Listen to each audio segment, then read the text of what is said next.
Hi, friends. Hello from Brussels. It is April 7th, and I have, I think, 9 concerts to go after today.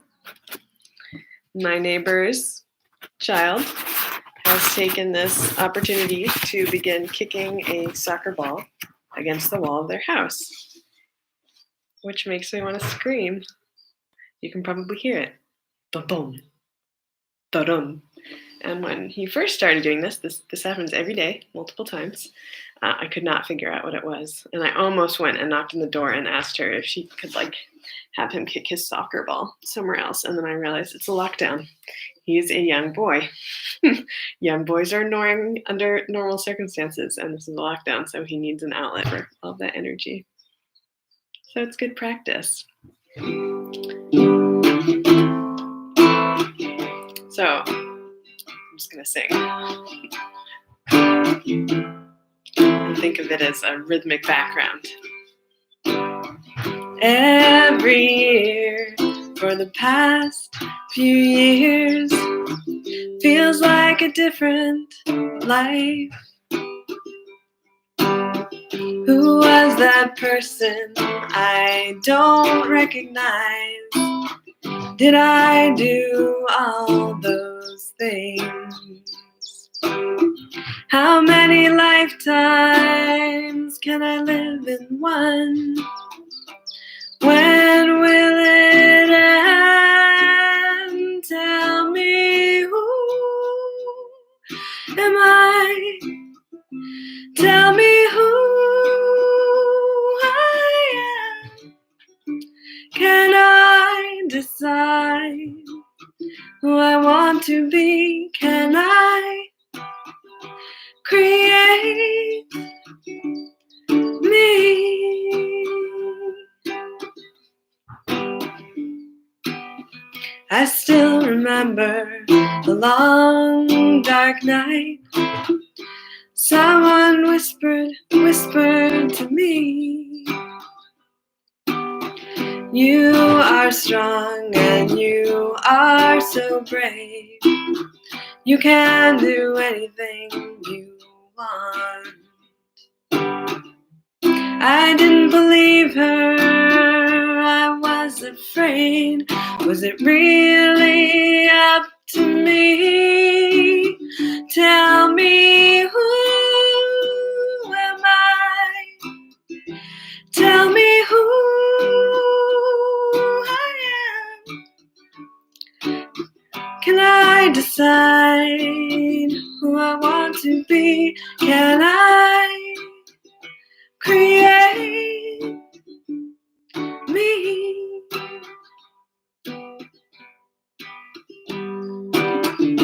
Making choices wasn't easy. Hurting people that I loved. Left a job and my loved ones and all the pieces behind. Now I'm here, listening to a voice inside. Tell me, who am I? Tell me who I am. Let me decide who I want to be. Let me create me.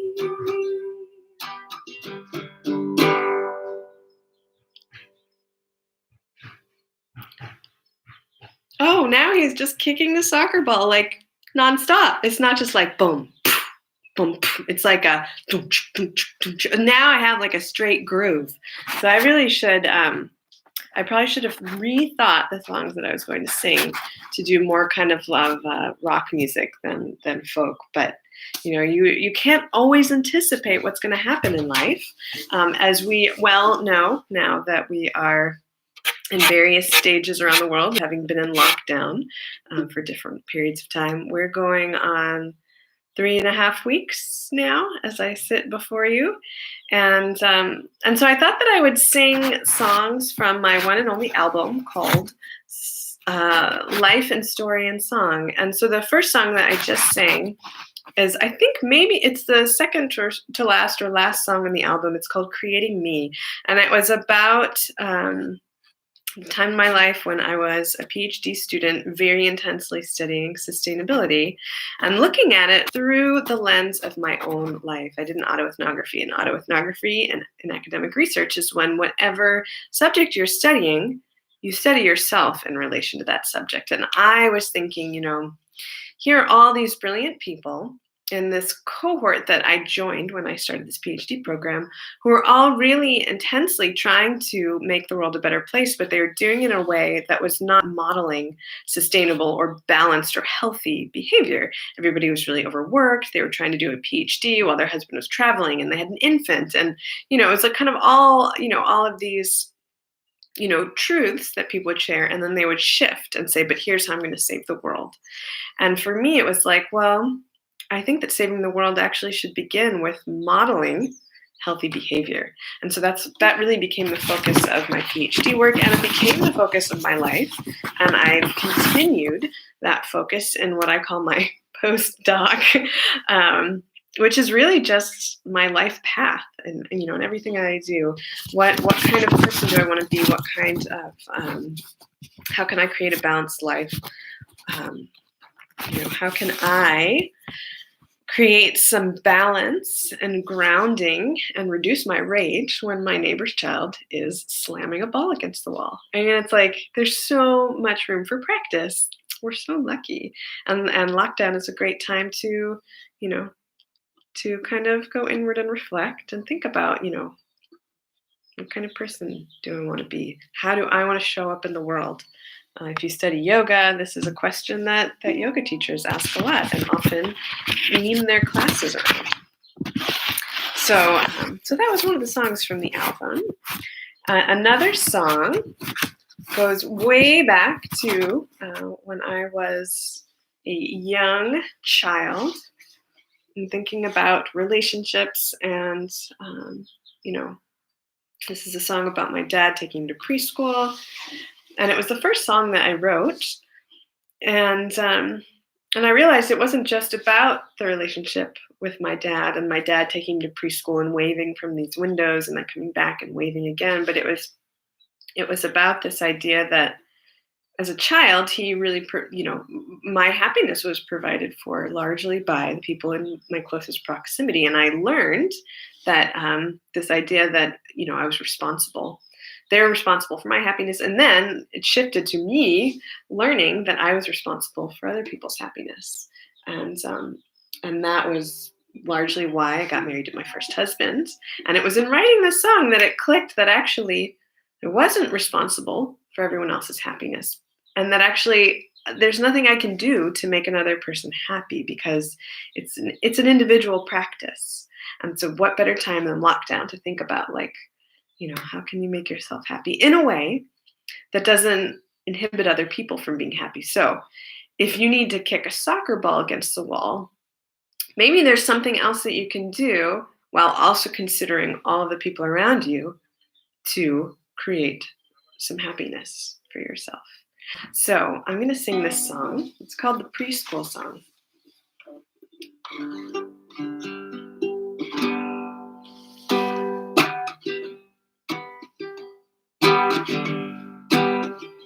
Was it morning or afternoon? Preschool was a building, partially underground. I would fall into despair. I had tears streaming down my face. Hi, Sarah and family. Narrow windows my dad would peer through. I would look through streaming tears. He would wave, I would wave. He would wave, I would wave. He would wave, I would wave. He would wave, I would wave. I would grow despondent. It was when he left. He would go to the next window.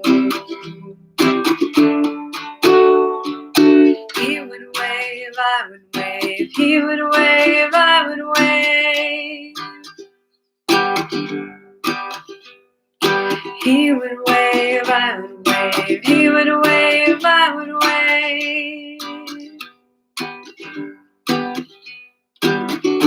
This would go on and on. This would go on and on. He would wave, I would wave. He would wave, I would wave. He would wave, I would wave. He would wave, I would wave. I would wave. So that was the preschool song.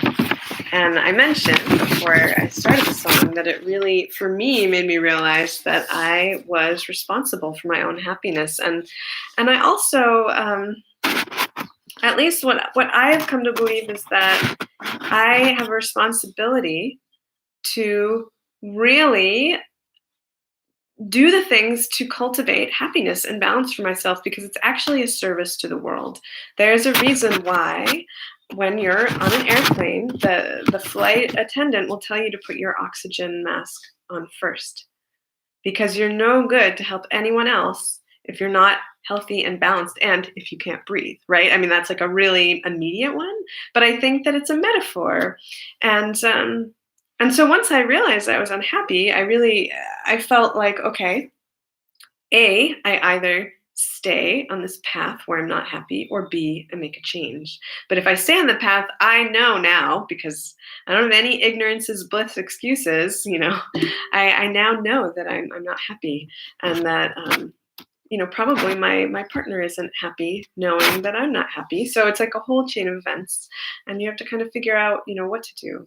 And then, just listening to my neighbor's child slamming a soccer ball against the wall, you have choices about how to bring happiness without, ruining other people's happiness. In this case, I just waited out and started singing, and I felt better singing. And when I stopped singing, there's no more soccer ball.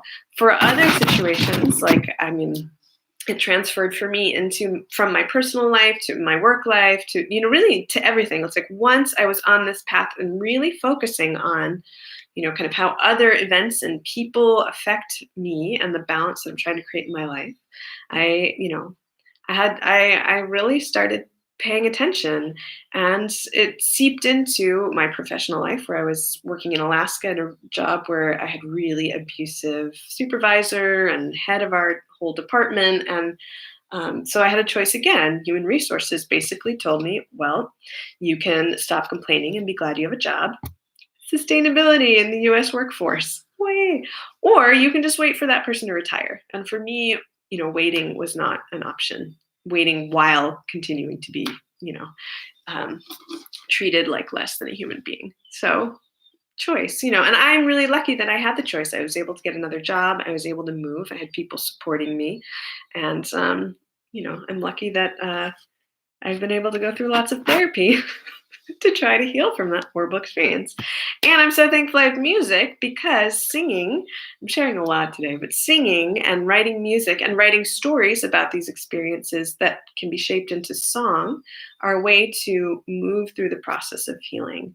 And it's why I really feel so strongly also about writing songs with people from their stories, especially people who are not lucky to be in a situation where they have a choice. A lot of the people that my co-volunteer Sarah and I in Brussels have worked with writing their migration songs, they're asylum seekers, and they don't have a choice. They don't get to decide if they can stay in Belgium. The control is in someone else's hand. But even in a space where you maybe are disenfranchised or you don't have complete control over what's happening, like all of us in lockdown, there are little things that we can do to at least give a sense of stability or grounding or whatever immediate need we might have, like you're feeling fear. Maybe you can go into child's pose, which is a beautiful yoga pose, and just practice breathing. Or maybe you can stand with both feet on the ground, lift your heart open, and just allow the sun to wash over you. And in that moment, just breathing, thinking grounding thoughts, and being really present, you can create a sense of stability, even if it's temporary. And I have found that the more of these temporary practices I do, the more they actually start to become more accessible and last even just a little bit longer. So yeah, that's my little elevator speech for today. And so I'm playing some of these songs, some from my own stories and some from women who I've written music with in the United States, and also one song that I wrote with my sibling. So I'm going to play a couple of those songs today, and maybe I'll play some more tomorrow. So another song that I wrote that I love was with a woman I knew she went through basically having her first child and having a really just difficult experience being a first-time mother, having people tell her, this is what you have to do as a first-time mother. This is what it means to be a mother. And basically what it meant was that, she was expected to sacrifice herself and her needs entirely, for her child. And as I was just saying, this idea that, attending to our health and well-being actually will sync to making it possible for us to tend to other people's needs, including those people who depend on us, right? Like in my friend's case, her child, her husband, how she was able to show up in her community. So I'm going to sing her song. It's called Canyon Song. And I hope you enjoy it.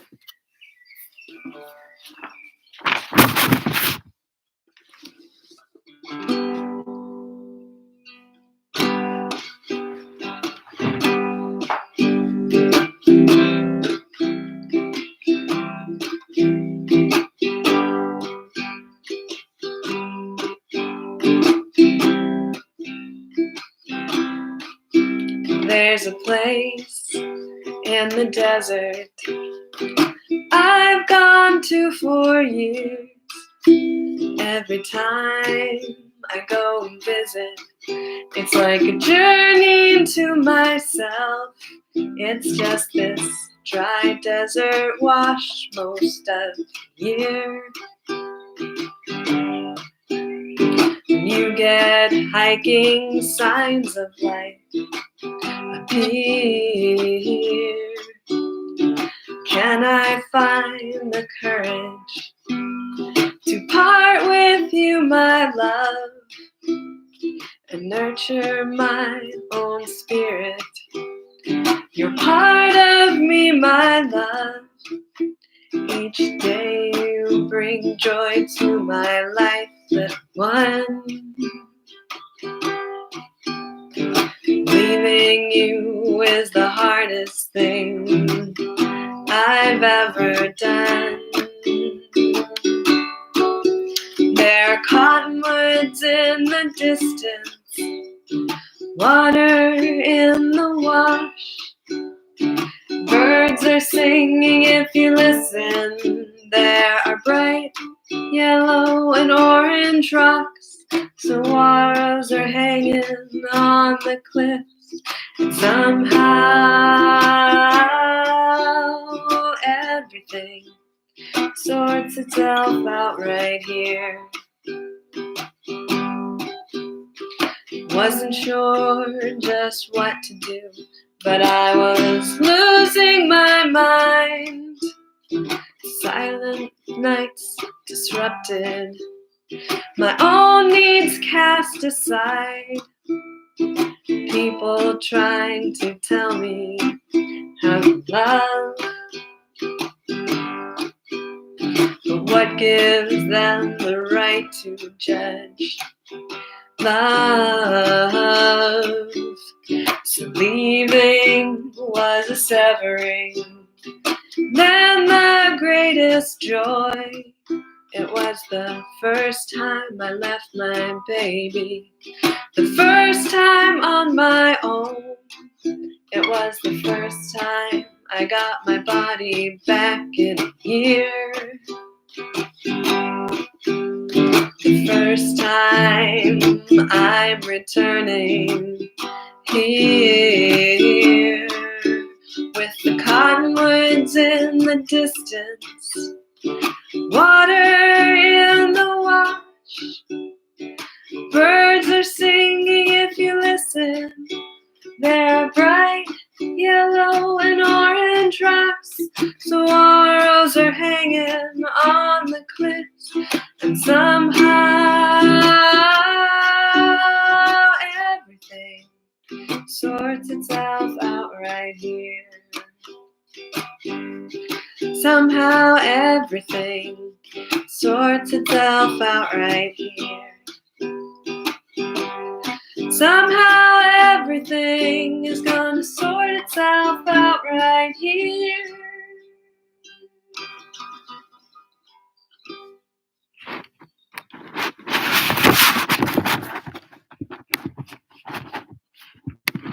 So that's Canyon Song. Hi, Mom. Hi, Dad. Hi, Sarah. So nice to see you all. I can see that there might be some other folks tuned in. It would be so fun to know where you're tuned in from. I've gotten folks from all over tuning in, which is really fun. And I hope that these songs speak to you. I hope that just listening to some music is helping to make your day a little bit more peaceful, joyful, whatever it is that you're seeking. I hope that it's helping to fill that for you. I know singing always just helps me to feel more grounded. My yoga personality, I also teach yoga, is very vata, and vata is very airy and very kind of like, fast moving, not grounded, not rooted to the earth, in need of a lot of kind of grounding. And so singing and music for me are really grounding. And today is the day that I would normally be volunteering at Petit Chateau, the refugee center in Brussels. And so I'm especially thinking about, all the people that I would meet and get to welcome to Belgium, and just keeping my heart open for all those people who are coming here hoping to seek asylum, who are feeling groundless as well. I'm also wearing this shirt that the first Open Doors, every summer, the Refugee Center would have this Open Doors event, and you go on tours of the center and see these amazing murals that were painted by an asylum seeker from South America who's there seeking political asylum for many years in Belgium. And also we would do performances, and one summer, the first summer we were here, they were doing a kind of clothing drive to raise money for the center, and I got this really fun shirt, which makes me really happy. So I'm wearing clothing that makes me happy. There's nothing like there's nothing too shallow or vain. It doesn't mean you have to tell people that you're doing it if you feel like self-conscious about it. But now is a great time to practice self-care. It's not just the urgency of putting that oxygen mask on first so you can help other people, but it's little things that can bring a little bit of sunshine to your day, help you feel better. Do what you need to do, as long as it's not hurting yourself or inhibiting someone else from also being able to cultivate balance and the things that they need. That was like basically my, in a nutshell, definition of self-sustainability. It's just how can you mostly learn how to bring your system back into a state of balance in a way that's positive, and doesn't inhibit other people or beings from doing the same thing. I mean, it's one thing to be moving along and feeling good, but there's so much in life that we live in a complex universe, not complicated, but complex, as my husband would say if he were here, which means that we don't always get to choose what happens to us and how other people behave, but we can choose how we respond. And I choose to respond at least in this moment. We do our best, right? Try not to be too hard on yourself if that kid was kicking the soccer ball and you just went outside and started screaming. I mean, this is a time of really high stress, and sometimes it just doesn't take very much when your stress level is just so high to just lose it. Try to be kind to yourself if that happens. So I'm going to play another song that is one that I wrote with my sibling, and it's just again about the different ways that people show up in the world, and that we are all different, but and we can do things to try to understand how other people are in the world, what they might need. Oh, I was going to play this song, but now I can't find it. All right, well, I gave you that whole build up, and then I lied. I don't have the chord. So I will, it wasn't an intentional lie. It's just kind of what happened. I'll play it for you tomorrow. It's something for me to work on. But I think I will play a song that I wrote that I love. I love to sing it when it's sunny and not cold and snowy outside. And so it's called Snow Angels, and it's about what a woman who I knew in Alaska did to kind of try to bring her whole community together to do something creative in the darkness of winter. So I know a lot of people are doing fun kind of virtual creative things, virtual hangouts, games, variety shows. My siblings said they've been doing over in Canada. They're going to host a virtual Passover hangout, which is really fun. So there's lots of things that we can do to bring, our spirits up, even if we have to do it virtually or, from a safe distance. My story is a winter in Alaska. My friend Elise and I. Hardly anyone knows. Winter was too dull, and what we needed was an art event in town. We picked a day, a Saturday, when everyone would be in town. We picked a random time, 11:52, to make snow angels in the best field in Gustavus coming. Snow angels with us. Come make snow angels with us. We made a bunch of postcards asking folks to come. We even sent them to ourselves. We were nervous as we waited. Would anybody come?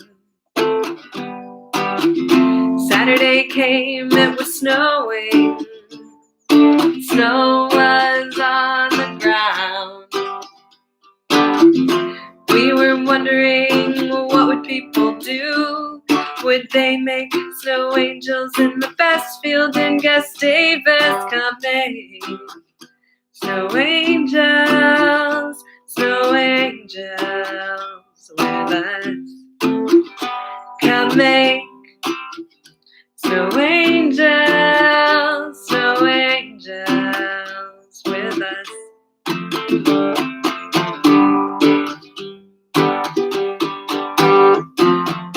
People were waiting for a direction.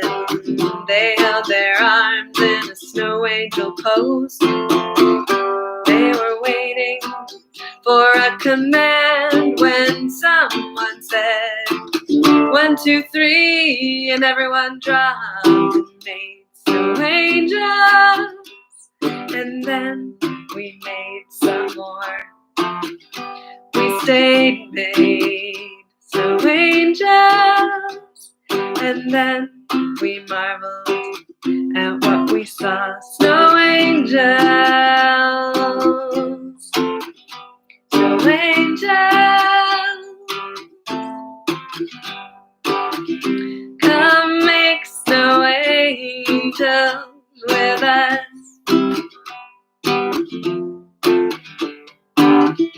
Come make snow angels with us. Come make snow angels with us.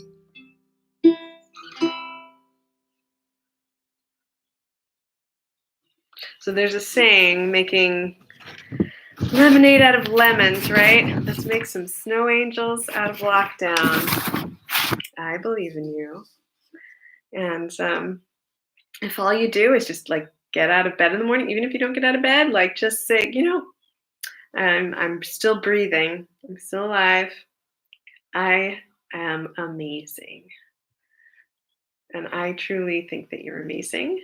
I try to kind of reflect these ideas back on myself to keep my own inner critic quiet and to just lower my very capitalist ingrained mind and expectation for myself to just asking those basic questions like, am I breathing? Am I okay in this moment? Like, am I okay? Is there something I can do if I'm not okay? Something that's not going to hurt anyone, that won't hurt me. So thanks for joining me, friends, for this little 30 minutes of music in my 30 days of life in lockdown singing for solidarity concerts. I look forward to seeing you and singing for you tomorrow. From my heart and my home to your heart and your home, wherever you may be in the world. Thanks for listening. Namaste.